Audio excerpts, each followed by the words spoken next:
Hi everyone, this is the Game Design Raccoon. My name is Arthur, or however you pronounce it in English. So, welcome to the channel. I'm super excited to kick off this journey with you today. I've been a huge fan of Marvel Champions for 2 years now, and on this channel I'll be diving deep into all things related to game design, Marvel Champions content. Anyway, if you love the game as much as I do, make sure to subscribe for more custom designs, new ways to experience existing content, challenge scenarios with a twist, and other cool stuff. By the way, I'm not hiding my identity. I just have some eye issues and I need sunglasses when I'm in face of, brilliant people like you and lights. Now, for today's video, we're gonna look at three new cards I've designed for the upcoming Maria Hill hero announced by FFG a couple weeks ago. You probably have seen the official preview article or any YouTuber talking about it. And if not, feel free to go watch the article, post the video. I'll link it in the description somewhere. Also, I'll do a quick recap for everyone anyway. Oh, and before I forget, stay until the end of the video because, it sends a good message to the algorithm. But also I'll give you the cards for 100% free for you to have fun with while waiting for the Agent of S.H.I.E.L.D. box. Okay, let's go. Before we dive into the cards themselves, let's take a very quick look at the hero we're talking about today. This is Maria Hill. She's known for being the director of the S.H.I.E.L.D. agency, a pretty human-based and military group in the Marvel comics. In the official preview, we saw that she's bringing a unique playstyle for Marvel Champions, combining the S.H.I.E.L.D. traded cards and manipulation of all-purpose counters on them. Here are the different cards we have at the moment, so let me zoom in. So here we have the alter ego and hero cards for Maria Hill in her alter ego form. You may include the maximum number of copies of 3 S.H.I.E.L.D. supports in your deck from aspects other than your chosen aspects. Action: exhaust Maria Hill, search your deck for a S.H.I.E.L.D. support and add it to your hand. So she's basically a 7 hand size, 9 hit points. And on the hero form, she is a S.H.I.E.L.D. and spy treated as well as in alter ego. Each ally you control gains the S.H.I.E.L.D. trait. Reassignment: action, move 1 all-purpose counter from a S.H.I.E.L.D. support to another S.H.I.E.L.D. support. Notice how this is not necessarily your own S.H.I.E.L.D. support. Good, I guess. Limit once per round. Her kit consists in boosting S.H.I.E.L.D. supports in general.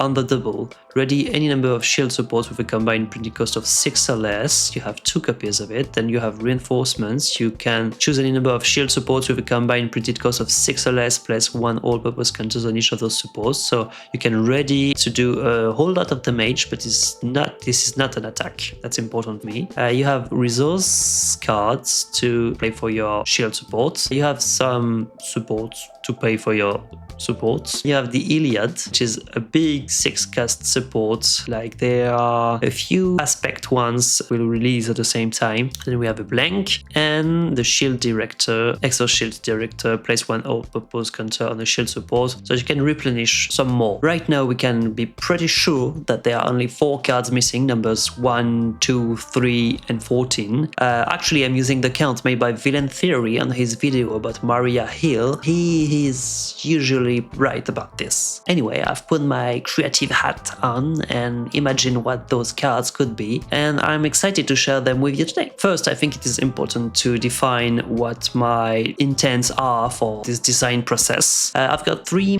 One, obviously, as for any design, I wanted to keep those cards in line with the hero's theme, while also making sure they offer interesting strategic choices for players.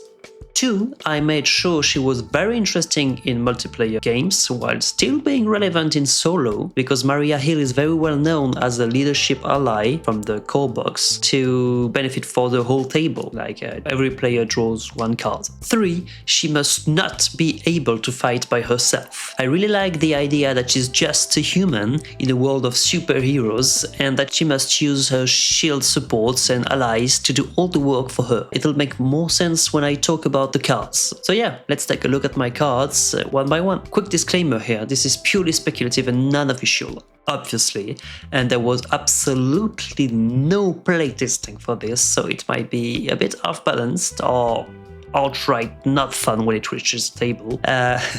It seems pretty balanced to me though, but only playtesting can really prove a design to be good. But yeah, we'll see. Okay, good. I'll start by talking about the process behind each card so you can understand the idea as I went for, and then I'll show you the cards and how they evolve during the ideation process. I tried to follow where the cards would usually go in the kit, the hero kit. At first we have allies, then events, etc, etc. Here I started with ally, 2 allies, some generic agents of S.H.I.E.L.D, and she can just twist them however she likes, like there's my example here, Snow Guard, something like put counters on it, and if it has 1, 2 or 3, Snow Guard can do different things like attacking, forting, defending.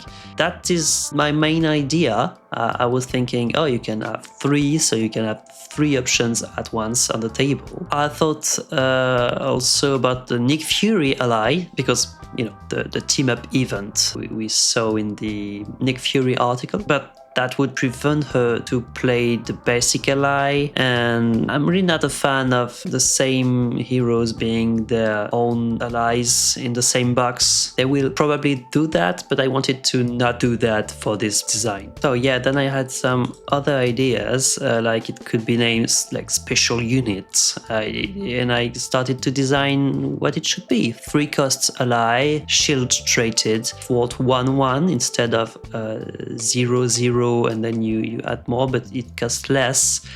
Same amount of HP, but the response here should be something like after a special unit enters play, place up to 3 expertise counters here, while the expertise counters here are equal to X it gets, and I went for either +1 fort and ignore patrol and crisis icons, or +2 attacks, and its attacks gain range, because you know they have rifles, I guess. I'm not much into the lore, at least not the S.H.I.E.L.D. lore of Marvel. And last option could be +3 hit points and gain the tough status cards. So here you go, you have an ally that could be either 2 fort, 1 attack, 3 hit points, or 1 fort, 3 attack, 3 hit points, or 1/1 and then 6 but tough. So it could take 2 attacks, probably 3 attacks, except if you're playing Ronin, which is then only half an attack with fanatics in play. In third position, well, I thought about a 3rd special unit. Then I considered adding Nick Fury again. Then I changed my mind again and considered an event, but I had no idea of what to create as an event because we have pretty good events already, and I couldn't say something more interesting that already existed, and I didn't want to do an attack or fort event because of what I said about not her acting directly on anything. So I finally chose a side scheme because I looked into it. Side schemes are usually after the allies. My thought process here is I should add something like a 2nd copy of build support because it usually gets you a helicarrier for everyone or a queen carrier. That's the main idea. So I just copy pasted it. 1 cost, 3 skin per player. When defeated, each player message deck and discard pile for a shield support, not any support, with a cost of 3 or less, and put it into play, which was interesting. Notice every player may search your deck, Maria Hill's deck, which I thought interesting because you are the one bringing shield supports. So yeah, you can really feel that support role in the group. By bringing shield support for everyone. You get a support, you get a support, everyone gets a support. I am the support master. Anyway, you get the idea. Next, in 14th position, we have either a support, like the Iliad here, or an upgrade. Villain Theory in his video said something like she could have a gun, like on her hero visual, but I wanted to keep her not having any direct attack. So yeah, I thought about different things, and I just recreated the shield director here without even noticing I did it. Nope. Can't do that, and instead I went for, well, I considered different options. For a support, it could have been another big shield support, 6 casted support. It could have been more of a support role, like literally support role. It could have made other players or yourself draw cards, ready a character, other effects than just damage, threat, and healing, like the Iliad. I considered also draw 2 among all players, so, I want it to be solo efficient too. The Icarus. 6 cost, support, shield vehicle, use 2 delivery counters, and exhaust the Icarus, remove 1 delivery counters from it, and choose up to 2 players. Those players can draw a total of up to 2 cards among them, which is a good card. I could have designed this one, but I had another idea then, which is the data pad.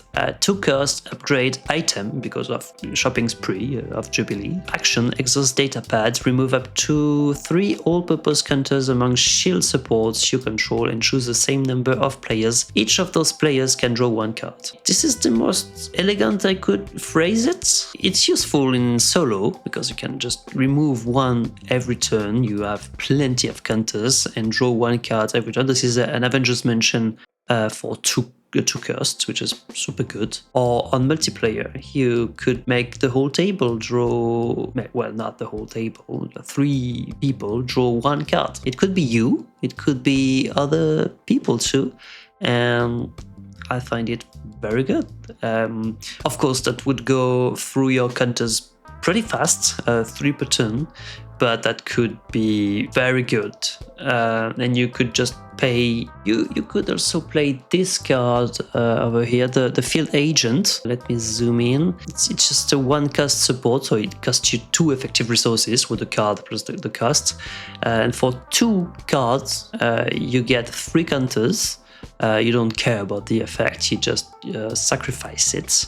So you pay 2, you exhaust the data pad, and you generate 3, which is a pretty good deal, but you have to do it at least 3 times to be worth it. But it's pretty worth it because you can give it to other players when they need it. So I think it's well costed, I think. Well, I then went to design those cards thanks to the Marvel Champions LCG homebrew Discord. I got the files and just edited them and created the cards. So here you go, the special units. Also, special thanks to Kajislav on the Marvel Champions homebrew Discord to have designed this template for the cards with the detouring of the headshot of Maria Hill. Mine was, let's say, not as of good quality. It was just this one, which is, I prefer this one. So here on those cards, they are basically the same except for the 1 and 2 here. And I just changed a word or 2, but it's basically the same effect as I just said. So, response, after special unit enters play, place up to 3 expertise counters here, while the expertise counters here are equal to X it gets. If it's a 1, plus 1 thwart, so it goes to 2, and ignores crisis icons, and the patrol keyword. If there are 2 counters here, it gets plus 2 attack and its attacks gain ranged. If there are 3 counters, it gains plus 3 hit points and a tough status card when they enter play. Pretty good, pretty nice. I didn't want it to be a 4-cost ally because she couldn't play it. She wants to play support cards, not necessarily allies, but a 2-cost ally would have been, it's cheaper, but I couldn't do such an interesting effect. It would have been too good. So yeah, I think it's pretty good. Wild resource, pretty good. Next, we have the player side scheme, Airborne Logistics. Airborne Logistics player side scheme, victory 0. When defeated, each player may search the Maria Hill player's deck and discard pile for a shield support and play it, reducing its resource cost by 3. So, a few things change here. Well, Maria Hill player's decks is the correct piece of language for the game, first of all, and play it, reducing its cost. Instead of just 3 or less, it's now reducing its cost by 3. Why? Because obviously now we can play the new shield vehicle like the Pericles and the Circe, which are all pretty good. Well, I like the design, it's pretty simple, 1 cost. It's basically a build support, but a bit different. And she can have build support too, so she's a good support, no pun intended. The last card is the Holo Transmitter, which is a name I completely invented. Not really lore friendly. Action, exhaust Holo Transmitter, remove up to 3 all-purpose counters among shield supports you control and choose the same number of players. Each of those players can draw 1 card. This is basically what I just said above, but I had a real hard time to find the corresponding image for this card. On the MCU, they have all kinds of blue overlay technology pieces like that, but on the comics, whoa! I mean, there is this one, but I couldn't find another on Google. At some point, I even changed this card to be the logistics center, which was a bit too close to the other S.H.I.E.L.D director. Also, it couldn't be an item anymore, and well, it didn't make as much sense than the other one. And yeah, I think it looks great. So here we go. We have 2 allies, special units, not unique allies. You do whatever you want with them, very flexible allies. We have a side scheme, the urban logistics, which bring joy to multiplayer games, but are still pretty good solo. Like this card, the holo transmitter, which is still pretty good in solo. Maybe even better? I don't know, but way more fun in multiplayer. Let's see how each card might interact with the current card pool. We upgrades in leadership mainly, which are very good with those allies. You can give them +2 hit point, you can give them whatever you want. Technically, this is an interplay effect, so rapid response would work here. The player side schemes, you could have a build support on top of your airborne logistics or a superpower training to bring your holo transmitter. Finally, you have the other S.H.I.E.L.D cards. Well, there should be more allies and yeah, more supports too. Yeah, way more than that actually. You could have command teams to ready your special units. You could have the Sky Destroyer because you will have a lot of S.H.I.E.L.D cards in your deck. You could play a lot of allies. There are quite a few in Justice. Government Liaison is good. You could play some field agents to just refill your holo transmitter easily, or just refill your big S.H.I.E.L.D vehicle cards. Overall, I tried to make her good in any aspect. Well, she might not be the best in aggression, but she's, it gives her attacks. Leadership is great to enhance your special units or any S.H.I.E.L.D ally. Protection is good to make her survive until she can build more of her supports and win the game. Justice is where any S.H.I.E.L.D card is right now, so pretty good. Well, let me go back to the main camera. Well, that was my ideas to complete her kit. And that's a wrap for today's video. But don't go yet! If you enjoyed this video and want to see more content like this, make sure to hit that subscribe button and ring the notification bell and all that thing on YouTube so you don't miss any future videos. I'll be making more custom hero cards and diving into all things Marvel Champions, so stay tuned. Oh, and leave a comment too to please the algorithm. What do you think about these 4 cards? What would you like to see in her hero kits? Would you be interested in the same kind of video for Nick Fury, and what ideas could be interesting for him? Anyway, I'll see you next time. Bye! You hear my voice and want to subscribe now. Subscribe. Subscribe.